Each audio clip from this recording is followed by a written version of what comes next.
Noong Marso 2020, nakatanggap ako ng isang liham mula sa aking nanay. Nalaman kong mahigit 1 taon na ang nakalilipas mula nang paalisin siya sa iglesia bilang isang masamang tao. Para akong binuhusan ng malamig na tubig dahil sa biglaang balita na ito. Ni hindi ko pa natatapos basahin ang liham nang magsimulang tumulo ang mga luha mula sa aking mga mata. Ang gawaing pagliligtas ng Diyos sa mga huling araw ay isang pagkakataong minsan lang dumating sa buhay. Dahil pinaalis na sa iglesia ang nanay ko, hindi ba't nawala na ang pag-asa niyang maligtas? Nang sandaling iyon, ang lahat ng pumasok sa isipan ko ay kung gaano kabuti ang nanay ko sa akin. Magmula pa noong bata ako, ginabayan na ako ng nanay ko sa pagbabasa ng salita ng Diyos at tinuruan niya akong manalangin. Gusto ng tatay ko na mag-aral ako ng mabuti at umasenso sa hinaharap. Pero ang nanay ko ang siyang pumilit sa akin na manampalataya sa Diyos at gumawa ng isang tungkulin na nagbigay daan sa akin para tahakin ang tamang landas sa buhay. Kalaunan, tinugis ng mga pulis ang nanay ko dahil sa pagpapalaganap ng ebanghelyo at kinailangan niyang magtago. Tuwing sumusulat siya sa akin, hinihikayat niya ako na sinserong gampanan ang tungkulin ko at hangarin ang katotohanan. Paulit-ulit na tumatakbo sa isipan ko ang mga alaalang ito na gaya ng mga eksena sa isang pelikula. 16 na taon nang nananampalataya sa Diyos ang nanay ko at kahit na 2 beses na siyang naaresto, hindi niya ipinagkanulo ang Diyos at patuloy niyang ginawa ang mga tungkulin niya sa malayong lugar. Pinaniniwala ako na tunay siyang nananampalataya sa Diyos. Kaya, bakit siya pinaalis? Nagkamali kaya ang leader? Hindi ba siya pwedeng bigyan ng isa pang pagkakataon para magsisi, alang-alang sa lahat ng taon ng sakripisyo at paggugol niya? Sinabi niya sa kanyang liham na naging pabaya siya at nagwawala siya sa kanyang mga tungkulin at na naghahasik siya ng hidwaan at bumubuo ng mga grupo sa mga kapatid na nagdudulot ng kawalan sa gawain ng iglesia. At na sa bawat pagkakataong pinupungusan siya, hindi niya pinagnilayan o kinilala ang kanyang sarili at palagi niyang iniisip na nasa ibang tao ang problema. Sinabi niyang nakagawa siya ng napakaraming kasamaan at na makatarungan na pinaalis siya, na hindi siya nagdala ng anumang patotoo sa loob ng mahigit sa 1 dekada ng pananalig. Sa halip, gumawa siya ng maraming kasamaan at pininsala ang gawain ng iglesia. Sinabi niyang isa siyang matandang dyablo, isang kampo ni Satanas, at isang masamang demonyo, na ang buhay niya ay isang tanda ng kahihiyan at na nasa gayong pasakit siya na gusto na niyang magpatiwakal. Magkagayon, naisip ko kung paanong kahit na paalis na ang nanay ko, pinapadalhan pa rin niya ako ng perang kinita niya mula sa trabaho para suportahan ako sa aking mga tungkulin. Nalito ako sa pag-uugali ng nanay ko. Hindi kaya at napakalala lang ng kanyang tiwaling disposisyon sa halip na may mali sa diwa niya. Kung nagkaroon siya ng isa pang pagkakataon, magagawa ba niyang magsisi at maiiwasang mapaalis? Inililigtas ng Diyos ang mga tao sa abot ng makakaya at pinahihintulutan ng sambahayan ng Diyos na bumalik ang mga pinaalis kung tunay silang nagsisi. Dahil nakikita kong nagpamalas ng ilang mabuting pag-uugali ang nanay ko pagkatapos siyang paalisin, marahil ay pwede siyang bigyan ng iglesia ng isa pang pagkakataon. Kaya, sumulat ako ng liham para tulungan siya. Hinihingi sa kanya na sinsero siyang magsisi at na kung tunay siyang magsisisi, baka sakaling tanggapin siyang muli sa iglesia. Sa isang pagtitipon, binanggit ko ang mga iniisip ko at sinabi sa akin ng isang kapatid na wala akong pagkilati sa diwa ng aking nanay. Na dahilan kung bakit gusto ko palagi natanggapin siyang muli sa iglesia. At sinabi sa akin ng kapatid na kailangan kong hanapin ang katotohanan sa usaping ito. Napagtanto kong ginagamit ng Diyos ang kapatid na ito para ipaalala sa akin na matutuhan ang isang aral. Kaya nanalangin ako sa Diyos. O Diyos ko, nalilito ako tungkol sa pagpapaalis sa nanay ko. Pakiusap, bigyang liwanag mo ako para maunawaan ko ang katotohanan at tulutan mo akong matutuhang kilatisin ang kalikasang diwa ng nanay ko at makatakas sa mga gapos ng damdamin. Isang araw, binasa ko ang 2 sipi ng mga salita ng Diyos. Yaong mga nagbubulalas ng kanilang makamandag at malisyosong pananalita sa loob ng iglesia, na nagkakalat ng mga tsismis, nagpupukaw ng kawalan ng pagkakaisa, at iginugrupo-grupo ang mga kapatid, dapat ay natiwalag na sila sa iglesia. Subalit dahil ibang panahon na ngayon ng gawain ng Diyos, hinihigpitan ang mga taong ito sapagkat walang dudang ititiwalag sila. Lahat ng nagawang tiwali ni Satanas ay may mga tiwaling disposisyon. Ang ilan ay walang anumang taglay kundi mga tiwaling disposisyon, samantalang ang iba ay hindi ganito. Hindi lamang sila mayroong mga tiwali at satanikong disposisyon, kundi napakamalisyoso rin ng kanilang likas na pagkatao. Hindi lamang nahahayag sa kanilang mga salita at kilos ang kanilang mga tiwali at satanikong disposisyon. Ang mga taong ito, bukod dito, ang totoong mga dyablo at si Satanas. Ang pag-uugali nila ay nakakagambala at nakakagulo sa gawain ng Diyos. Nakakagulo ito sa buhay pagpasok ng mga kapatid at nakakasira sa normal na buhay ng iglesia. Sa malaot madali, ang mga lobong ito na nakadamit tupa ay kailangang alisin.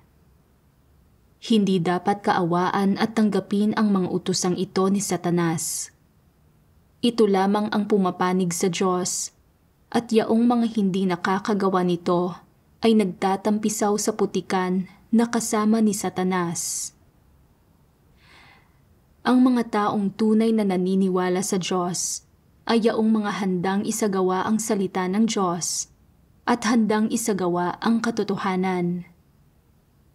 Ang mga taong tunay na nagagawang manindigan sa kanilang patotoo sa Diyos ay yaon ding mga handang isagawa ang kanyang salita at talagang kayang pumanig sa katotohanan. Wala sa lahat ng taong nanloloko at walang katarungan ang katotohanan at nagdadala silang lahat ng kahihiyan sa Diyos. Yaong mga nagsasanhi ng mga alitan sa iglesia ay mga utusan ni Satanas. Sila ang sagisag ni Satanas. Ang gayong mga tao ay napakamalisyoso. Lahat ng walang pagkakilala at walang kakayahang pumanig sa katotohanan ay may kimkim na masasamang layon at dinudungisan ang katotohanan. Higit pa riyan, sila ay napakatipikal na mga kinatawan ni Satanas. Hindi na sila matutubos at natural lamang na itiwalag silang lahat. Hindi tinutulutan ng pamilya ng Diyos na manatili ang mga hindi nagsasagawa ng katotohanan, ni hindi nito tinutulutang manatili yaong mga sadyang gumigiba sa iglesia. Gayunman, hindi ito ang panahon para gawin ang gawain ng pagtitiwalag. Ilalantad at ititiwalag lamang ang gayong mga tao sa huli. Wala nang walang silbing gawaing iuukol sa mga taong ito. Yaong mga nabibilang kay Satanas ay hindi kayang pumanig sa katotohanan, samantalang yaong mga naghahanap sa katotohanan ay kayang gawin ito. Ipinaunawa sa akin ng mga naglalantad na salita ng Diyos na iyon lamang mga kayang tumanggap at magsagawa ng katotohanan ang tunay na nananampalataya sa Diyos. At na iyong mga tumatangging tanggapin ang katotohanan, palaging gumagawa ng mga kasamaan at nanggugulo sa gawain ng iglesia, at hindi kailanman nagsisi.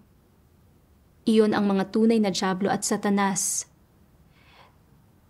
Sila ang mga ibubunyag at ititiwalag ng Diyos at paaalisin sila ng iglesia. Ito ay isang atas administratibo ng iglesia.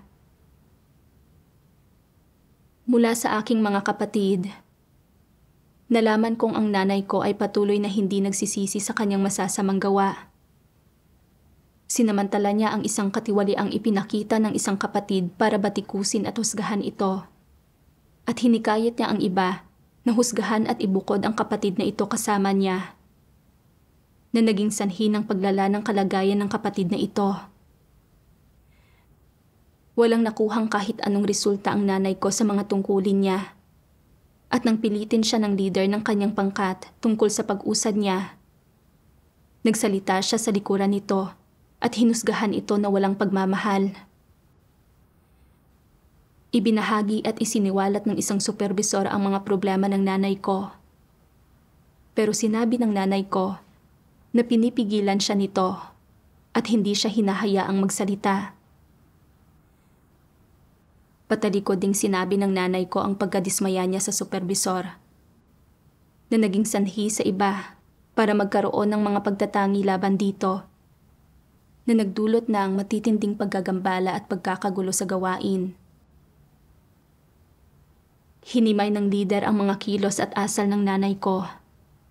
Binalaan siya at isinaayos na magnilay siya ng nakabukod. Pero hindi nagnilay-nilay ang nanay ko. Sa halip, ay pumunta siya sa iba't ibang pagtitipon ayon sa gusto niya. Naghahasik ng alitan sa pagitan ng mga kapatid at mga lider. Nabigla ako sa mga katunayang ito. May gayong masamang kalikasan ang nanay ko. Kung sino man ang lumihis kahit kaunti sa mga kagustuhan niya, magkakaroon siya ng sama ng loob. Magsasalita siya sa likuran ng taong iyon at huhusgahan. Maghahasik ng kawalang kasiyahan at magpapakalat ng alitan sa mga kapatid na gumagambala sa gawain ng iglesia. Paulit-ulit siyang binalaan ng iba. Pero ganap siyang hindi nagsisisi. Patuloy siyang gumawa ng kasamaan at ginulo ang gawain ng iglesia at ang buhay pagpasok ng mga kapatid. Hindi ito normal na paghahayag ng katiwalian o kaya ay problema ito ng isang malalang tiwaling disposisyon gaya ng inakala ko. Kundi, mayroon siyang isang masamang kalikasan at nabunyag na ang diwa niya bilang isang masamang tao. Hindi siya magsisisi kahit bigyan pa siya ng isa pang pagkakataon. Pinaalis siya ng iglesia ayon sa mga prinsipyo para protektahan ang gawain ng iglesia at ang mga kapatid mula sa higit pang panggugulo. Ganap na makatarungan ang ganitong paraan ng pamamahala sa mga bagay-bagay at naaayon ito sa mga katotohanang prinsipyo. Palagi kong iniisip na sa 16 na taon ng pananalig, sa maraming taon ng paggawa ng mga tungkulin sa labas, sa patuloy niyang pananampalataya kahit na 2 beses siyang naaresto, sa pagtalikod niya sa kanyang pamilya at propesyon, at lahat ng pagsisikap at pagugol niya, siya ay isang tunay na mananampalataya. Pero ngayon, nakita ko ng malinaw na nanampalataya lamang sa Diyos ang nanay ko para makapasok sa iglesia at magkamit ng mga pagpapala. At na gusto niyang ipagpalit sa mga pagpapala ng langit ang pakunwari niyang pagtalikod at mga sakripisyo. Nagpahayag ang makapangyarihang Diyos ng napakaraming katotohanan, pero hindi niya tinanggap o isinagawa maski isa man. Sa halip, gumawa siya ng kasamaan at nagdulot ng mga kaguluhan sa iglesia at matigas na tumangging magsisi Isa siyang masamang tao.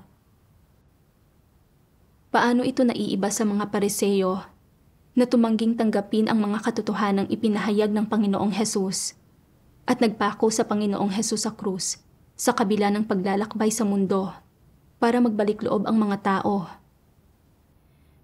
Naalala ko ang isang bagay na sinabi ng Panginoong Hesus.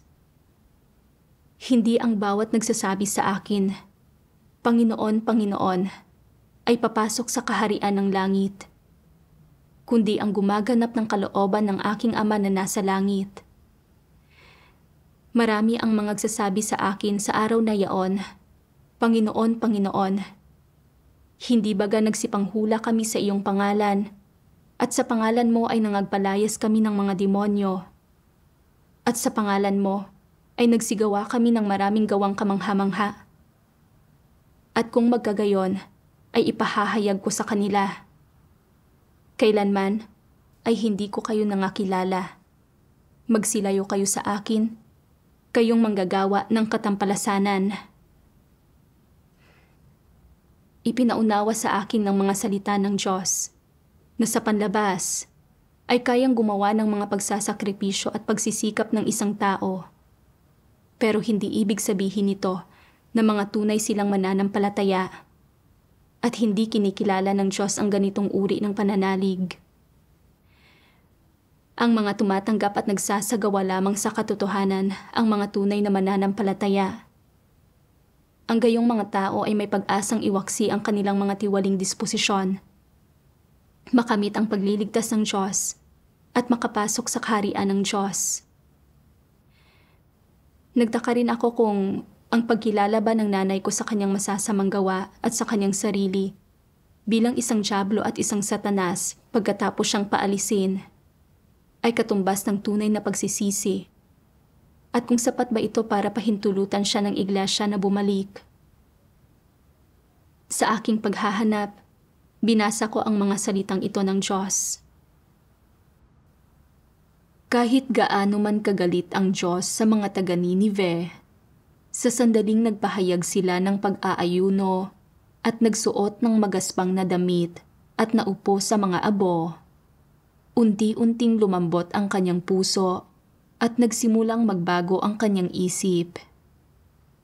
Nang sabihin niyang wawasakin niya ang kanilang lungsod, ang panahon bago ang kanilang pangungumpisal at pagsisisi sa kanilang mga kasalanan, galit pa rin sa kanila ang Diyos.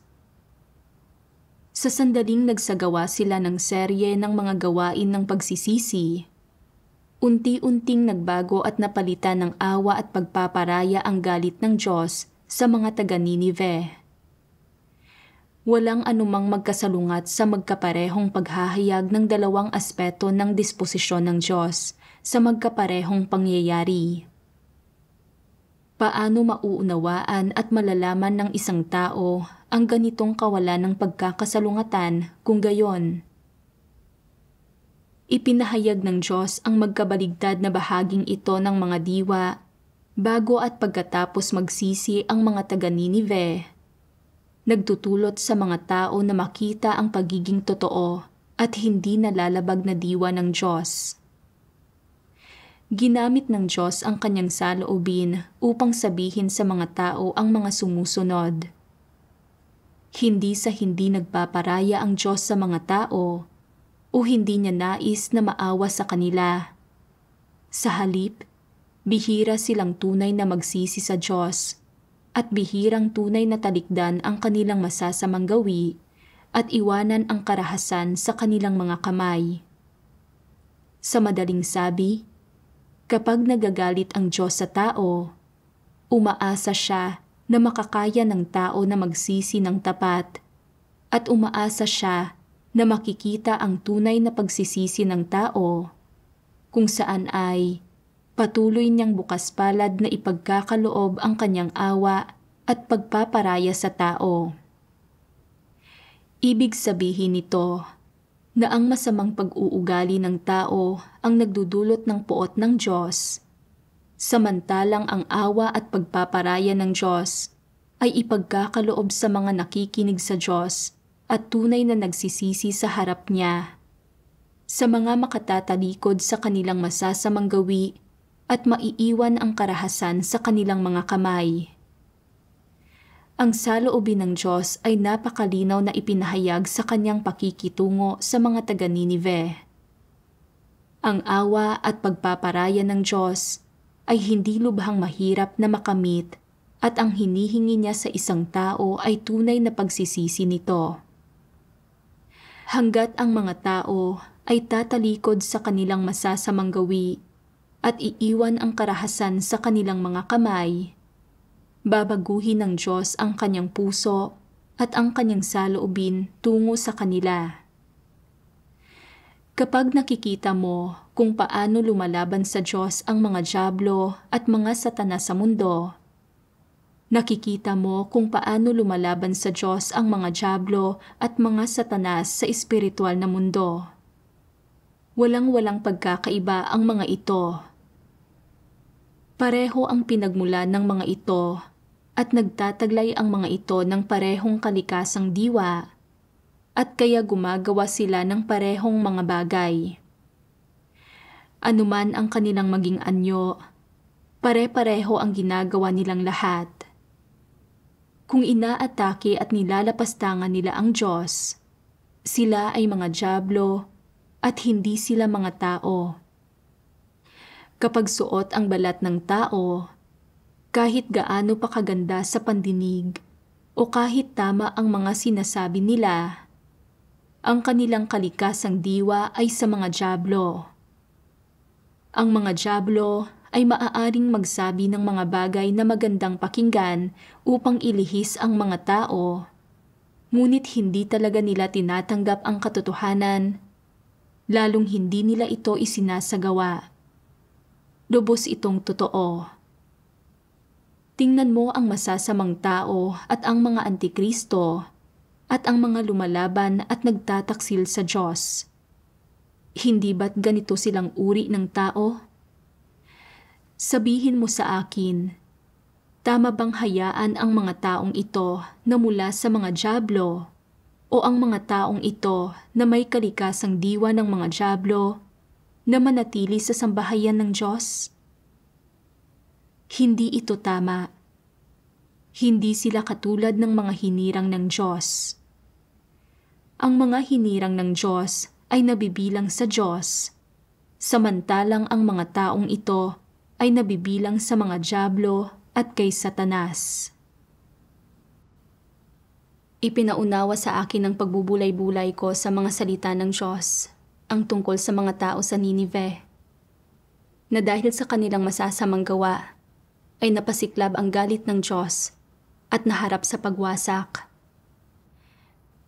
Pero dahil kaya nilang talikdan ang kanilang masasamang gawi at iwanan ang karahasan sa kanilang mga kamay, at dahil tunay silang nagsisi, natanggap nila ang awa at pagpapatawad ng Diyos.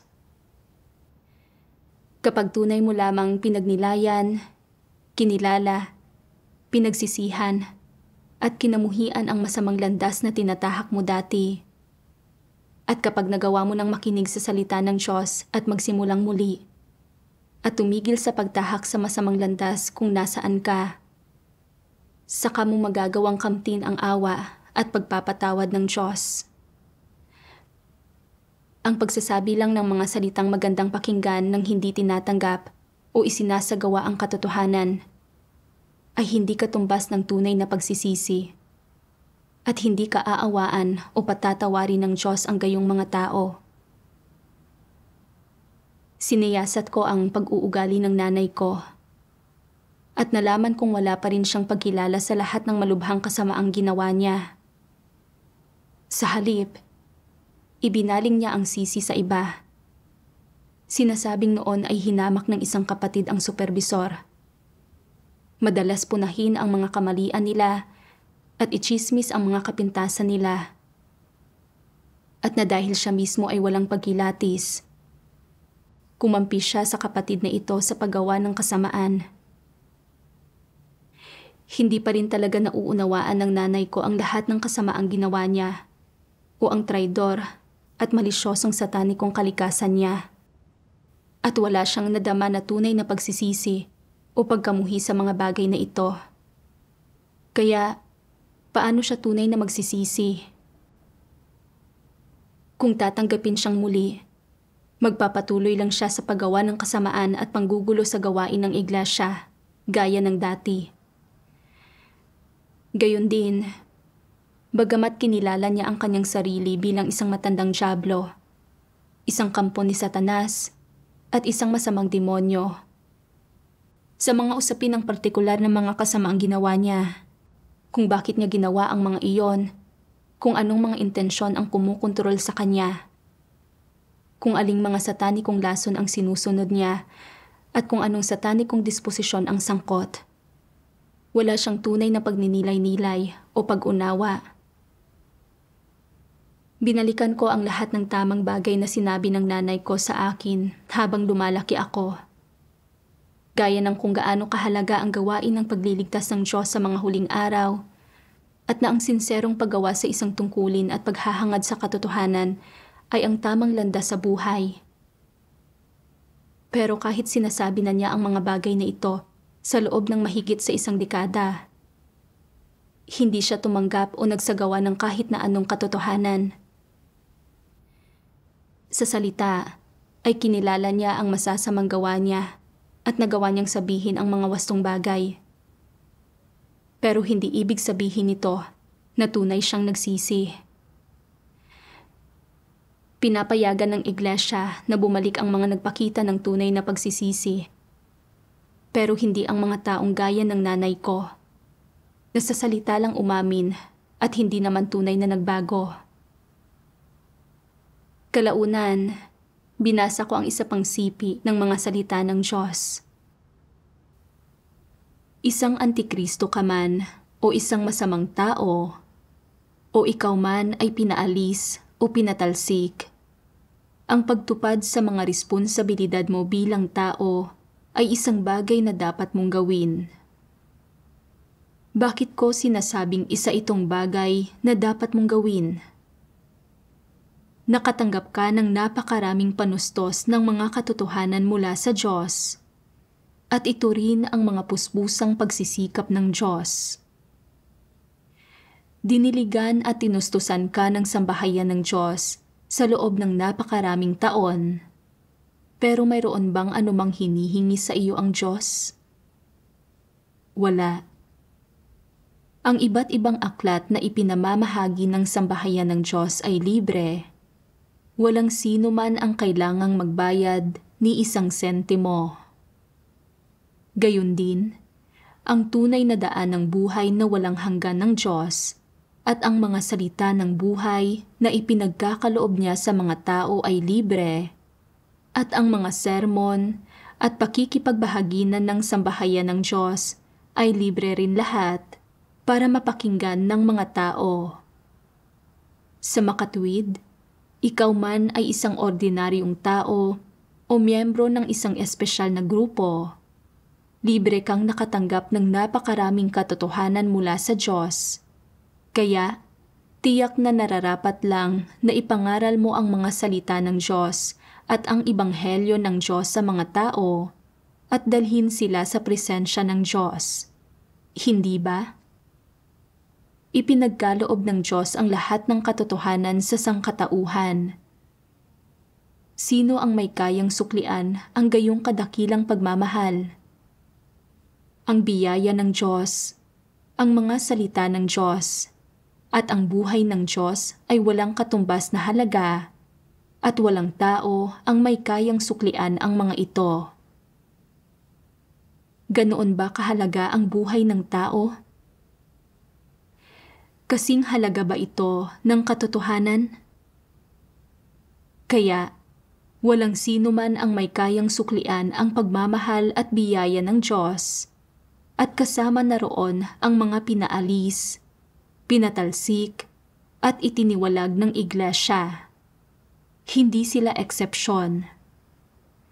Hanggat mayroon kang konsensya, katwiran, at pagkatao, paano ka man tratuhin ng sambahayan ng Diyos, dapat mong tuparin ang obligasyon mo na ipalaganap ang mga salita ng Diyos at patotohanan ang kanyang gawain.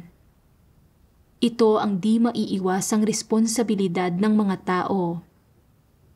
Sa makatuwid, gaano man karaming tao ang pinangangaralan mo ng mga salita ng Diyos o pinagbabahagi na ng Ebanghelyo, o gaano man karaming tao ang nakakamit mo, hindi ito dahilan para purihin ka.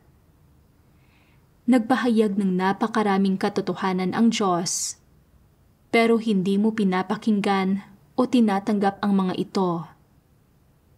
Tiyak na dapat kang magserbisyo ng kaunti at mangaral ng Ebanghelyo sa iba, hindi ba?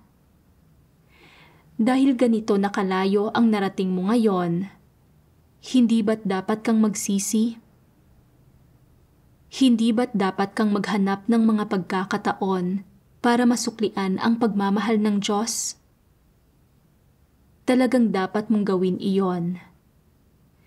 Mayroong mga atas administratibo ang sambahayan ng Diyos at ang pagpapaalis, pagpapatalsik at pagtitiwalag ng mga tao ay ginagawa ayon sa mga atas administratibo at ayon sa mga hinihingi ng Diyos. Ang paggawa ng mga bagay na ito ay tama. Maaaring sinasabi ng iba, medyo nakakahiya namang tanggapin sa iglesia ang mga taong nakamit sa pamamagitan ng pangangaral ng Ebanghelyo niyong mga pinaalis o pinatalsik. Sa katunayan, ito ang tungkuling dapat gawin ng mga tao at walang dapat ikahiya. Ang lahat ng tao ay nilikha. Kahit na pinaalis o pinatalsik ka, kinondena bilang masamang tao o isang antikristo, o isa kang target sa pagtitiwalag, hindi ba't isa ka pa ring nilikha? Kapag ikaw ay pinaalis na, hindi ba't Diyos mo pa rin ang Diyos? Nabura na lang ba sa isang iglap ang mga salitang sinabi sa iyo ng Diyos at ang mga bagay na itinustos niya sa iyo? Huminto ba sa pag-iral ang mga ito? Umiiral pa rin ang mga ito, sadyang hindi mo lang pinahalagahan ang mga ito. Ang lahat ng taong napabalik loob, kahit sino pa ang nagpabalik loob sa kanila, ay mga nilikha at dapat na magpasakop sa lumikha. Kaya, kung handang mangaral ng Ebanghelyo ang mga taong ito na pinaalis o pinatalsik, hindi natin sila pipigilan. Subalit paano man sila mangaral, hindi pwedeng baguhin ang mga prinsipyo ng sambahayan ng Diyos sa paggamit ng mga tao at ang mga atas administratibo ng sambahayan ng Diyos, at hinding-hindi ito magbabago kahit kailan. Ipinaunawa sa akin ng mga salita ng Diyos na nagpahayag ang Diyos ng napakaraming salita at palagi niyang ginagawa ang gawain ng pagliligtas sa mga tao. Ibinigay sa atin ng libre ang pagliligtas na ito at natural lang na gawin natin ang ating mga tungkulin. Bagamat pinaalis ang nanay ko, isa pa rin siyang nilikha at sa bawat araw ay umasa sa Diyos para sa pagkain, tubig at hangin para mabuhay.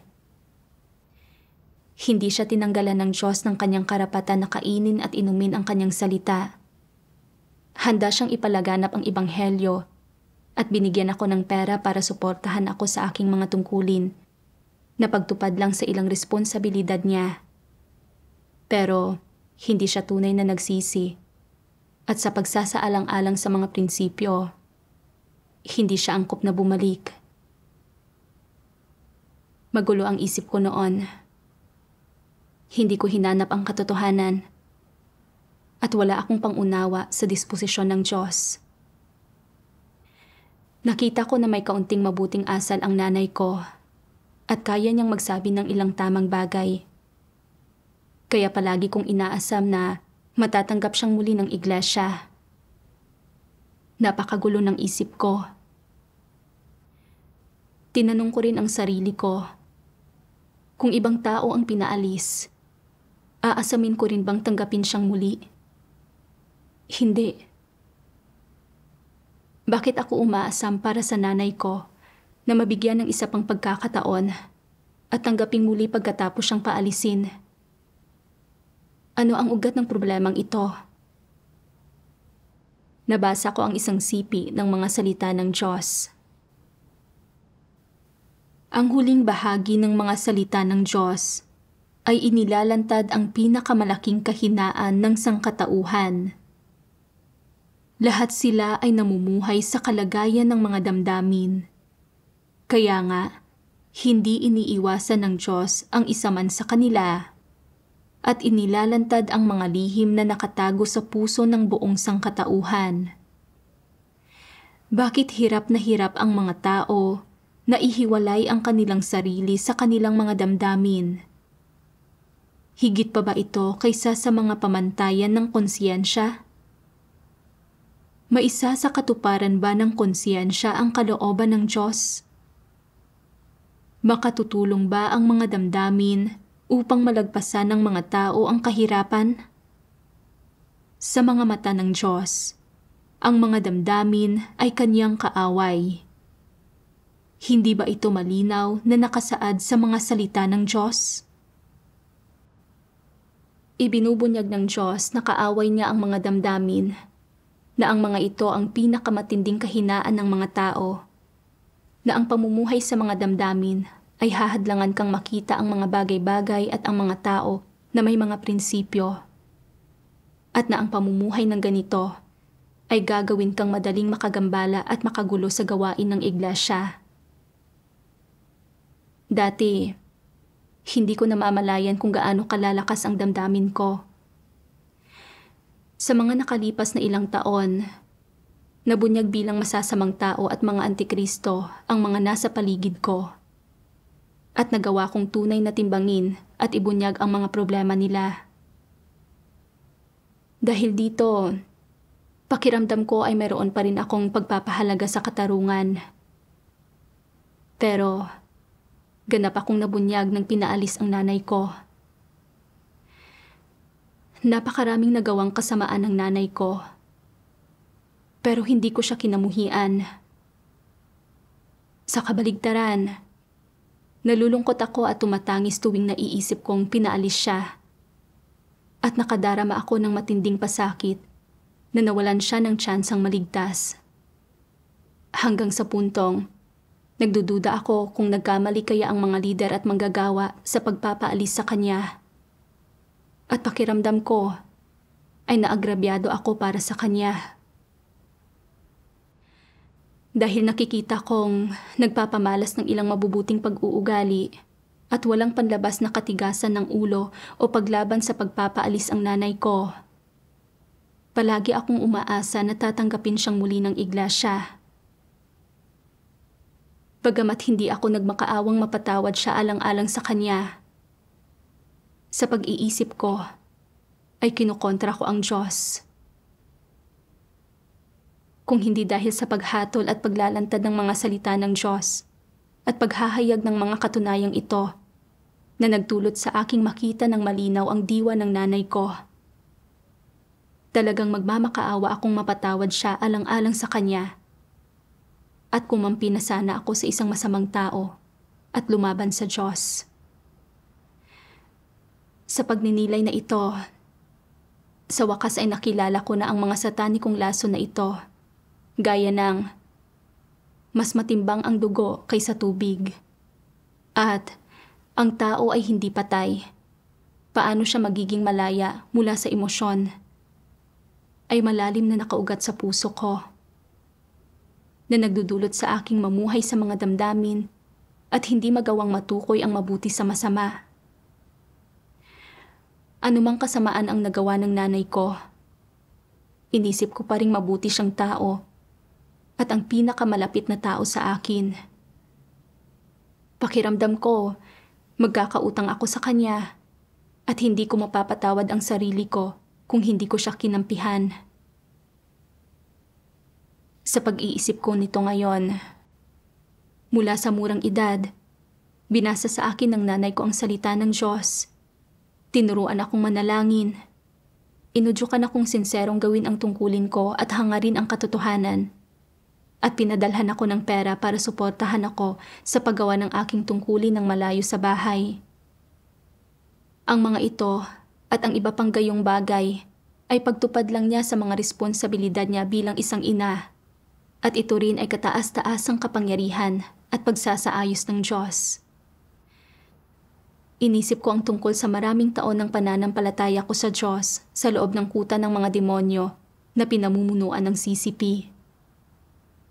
Maraming beses akong naharap sa panganib, pero ang Diyos ang nagbantay at tumulong sa akin sa mga paghihirap. Gayon din, ang mga kapatid ko na hindi ko naman kadugo ay ibinuwis ang kanilang sarili para protektahan ako noong nanganganib akong maaresto. 2 beses akong naaresto habang ginagawa ko ang aking tungkulin at nagkaroon ako ng record ng kriminal. Pero ang aking mga kapatid ang kumukupo sa akin at nag-alaga sa akin na para bang kadugo nila ako. Lahat ng ito ay dahil sa pagmamahal ng Diyos. Kaya dapat kong pasalamatan ang Diyos at suklian ang pagmamahal niya. Isang masamang tao ang nanay ko.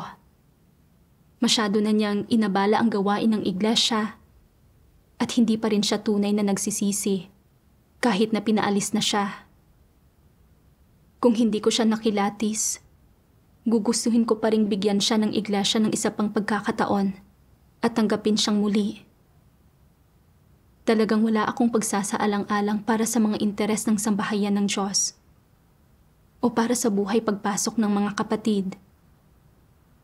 Hindi ba't nagiging kasabwat lang ako ng isang masamang tao at nilalabanan at kinokontra ang Diyos. Nagmamalasakit at nagmamahal ako sa isang masamang tao na hindi tapat sa Diyos, malupit sa mga kapatid at walang pagkatao. Nakita kong namumuhay ako sa pamamagitan ng mga satanikong lason at naisa akong hangal na walang pagkilatis at abilidad na matukoy ang tama sa mali. Halos kumampi na ako kay Satanas at kumontra sa Diyos. Nasa matinding panganib ako. Nang napagtanto ko ito, sa wakas ay personal ko nang naunawaan kung ano ang ibig sabihin ng Diyos sa ang mga damdamin ay kaaway ng Diyos. Napakapraktikal at napakatunay ng mga salitang ito. Kalaunan, nabasa ko ang isa pang sipi ng mga salita ng Diyos. Dapat mong isantabi ang iyong mga damdamin sa lalong madaling panahon. Hindi ako kumikilos ayon sa mga damdamin. Sa halip, ay isinasa katuparan ko ang katuwiran. Kung ang iyong mga magulang ay gumagawa ng anumang hindi kapaki-pakinabang sa iglesia, hindi sila makakatakas. Dahil mismo sa pagtataguyod ng Diyos sa katuwiran, sa halip na pagkilos batay sa mga damdamin, at dahil naghahari sa sambahayan ng Diyos ang katotohanan at ang katuwiran, na ang mga antikristo at masasamang tao na walang pagsisising ginugulo at sinisira ang gawain ng Diyos, at pinipinsala ang mga kapatid ay pwedeng paalisin para maayos na makapagpatuloy ang lahat ng gawain ng iglesia at para magkaroon ng normal na buhay iglesia ang mga kapatid at isang kapaligiran kung saan nagagawa nila ang mga tungkulin. Hinihingi ng Diyos na iwasan nating magtiwala sa mga damdamin sa ating pananalita at mga kilos, kundi magtiwala tayo sa mga prinsipyo. Ganito rin natin dapat tratuhin ang ating mga magulang at ito ang katotohanang dapat kong isagawa. Bagamat ang nanay ko ang pisikal na nagsilang sa akin, sa diwa ay masamang tao siya, isang kaaway ng Diyos at kinamumuhian siya ng Diyos. Dapat may prinsipyo ako sa usaping ito, kumampi sa Diyos at hindi magtiwala sa mga damdamin para magsalita para sa aking nanay. Kalaunan, nabasa ko ang isa pang sipi ng mga salita ng Diyos na nagbigay daan sa akin na maunawaan kung paano ko dapat tratuhin ang nanay ko. Sabi ng Diyos, hinahadlangan ng iyong mga magulang ang iyong pananalig sa Diyos. Ang kanilang kalikasang diwa ay sa mga hindi mananampalataya at walang pananampalataya, o sa masasamang tao at mga dyablo pa nga, at iba ang kanilang landas sa landas mo. Sa madaling salita, talagang ibang uri sila ng tao kumpara sa iyo, at bagamat nakatira kayo sa iisang bahay sa loob ng maraming taon, sadyang iba talaga ang kanilang mga hinahangad o karakter kumpara sa iyo, at iba talaga ang kanilang mga kagustuhan o inaasam kumpara sa iyo. Nananalig ka sa Diyos, at hindi talaga sila nananalig sa Diyos, at nilalabanan pa nga nila ang Diyos. Ano ang dapat gawin sa mga sitwasyong ito? Hindi sinabi sa iyo ng Diyos na itakwil o isumpa mo sila sa mga sitwasyong ito. Hindi iyan sinabi ng Diyos. Dapat pa ring sundin ang hinihingi ng Diyos na igalang ang mga magulang. Nangangahulugan ito na habang nakatira ka sa iyong mga magulang, dapat mo pa ring itaguyod ang hinihinging ito na igalang ang iyong mga magulang. Walang kontradiksyon sa usaping ito, hindi ba? Wala talagang kontradiksyon dito. Sa madaling salita, kapag nagawa mong makauwi para bumisita, maaari mo silang ipagluto ng pagkain o gawan sila ng ilang dumplings, at kung posible, maaari mo silang bilhan ng ilang produktong pangkalusugan at lubos silang malulugod sa iyo. Dapat na mayroong mga prinsipyo sa kung paano mo tinatrato ang lahat ng tao, kabilang na ang iyong mga magulang. Nananalig man sila sa Diyos o hindi, at masasamang tao man sila o hindi, dapat mo silang tratuhin ng may mga prinsipyo. Sinabi ng Diyos sa tao ang prinsipyong ito. Tungkol ito sa pagtrato sa iba ng patas.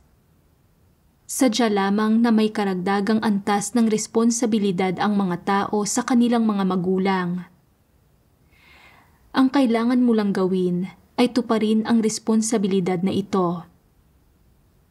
Mananampalataya man o hindi ang iyong mga magulang, hinahangad man nila o hindi ang kanilang pananalig, umaayon man o hindi ang kanilang pananaw sa buhay at pagkatao sa iyong pananaw sa buhay at pagkatao, kailangan mo lang tuparin ang iyong responsibilidad sa kanila.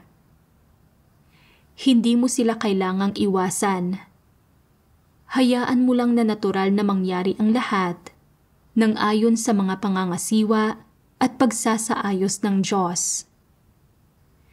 Kung hinahadlangan nila ang iyong pananalig sa Diyos, dapat mo pa ring tuparin ang iyong mga responsibilidad bilang anak sa abot ng makakaya mo, upang kahit papaano ay hindi makaramdam ang iyong konsensya na may pagkakautang ka sa kanila. Kung hindi ka nila hinahadlangan at sinusuportahan nila ang iyong pananalig sa Diyos, kung gayon, ay dapat ka ring magsagawa ng ayon sa mga prinsipyo. Tinatrato sila ng maayos kapag naaangkop na gawin ito. Niliwanagan ng mga salita ng Diyos ang puso ko at ipinaunawa sa akin ang mga prinsipyo para tratuhin ang mga kapamilya. Sa diwa ay isang masamang tao ang nanay ko at nasa magkaiba kaming mga landas. Hindi ako dapat kumilos sa pamamagitan ng pagtitiwala sa mga damdamin, kundi sa mga prinsipyo. Gayunpaman, pinalaki niya ako.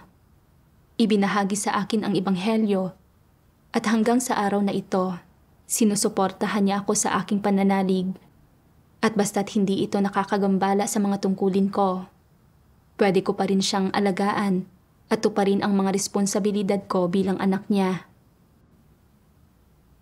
Ibinunyag ng usapin ng pagpapaalis sa nanay ko kung gaano ako kabulag at sobrang kasentimental. Ang mga salita ng Diyos ang gumabay sa akin na makilatis ang diwa ng nanay ko bilang isang masamang tao at nagbigay daan sa akin na malaman kung anong paninindigan ang dapat kong sundin. Ganap nitong nilinaw sa akin ang mga panganib at kahihinatnan ng pagiging masyadong sentimental. Pinipigilan akong gumawa ng anumang panggagambala. Pinasasalamatan ko ang makapangyarihang Diyos mula sa kaibuturan ng puso ko.